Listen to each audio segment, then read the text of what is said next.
Uli kami sa Walmart, Galliano, New Orleans.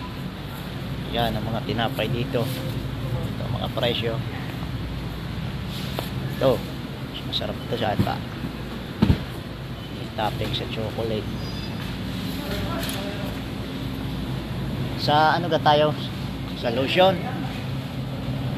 Yan, ito masarap. Kaso mataas yata ito sa sugar. Ilaw pang iba oh. Duhat. Pwede na yan. Yeah, bibili muna ako ng isa. Yata ay maganda sa katawan. Yung hinog ito, pwede na to sa akin. Pero ano, ang hinahanap mo? Donut. Matamis. Matamis. Mga cake. Morning. Say hi. Let's do it. Say hi. Hi. Okay, thank you.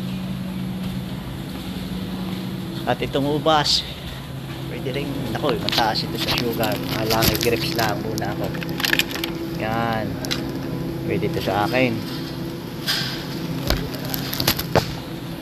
Sugar tayo, iwas-iwas muna. Dami ditong mapibili. Kailangan nga lang, may budget tayo. Ha? Yan, alugbati, meron din dito. Alugbati, baby spinach pala kung tawagin. King.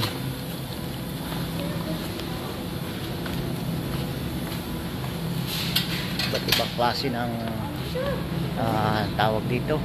Pipinong dilaw. May siling pulay, may orange. Anong klaseng sili ito? Ito may Chocolate. chocolate. Ito ang hindi pamilya sa akin. Pakwan din naman. Alin na hindi familiar sa iyo? Ano kaya itong prutas na ito? Gulay, vegetable. Vegetable kaya. Pakita mo naman ang ano, ang malagang liliit. Oo. Pechay pa lang yan. At syempre kahit pa paano bumili ako nito. Vitamin C. Ito, cherry, tsaka strawberry. Yan. Parang maganda ito sa balat. Baka maiki.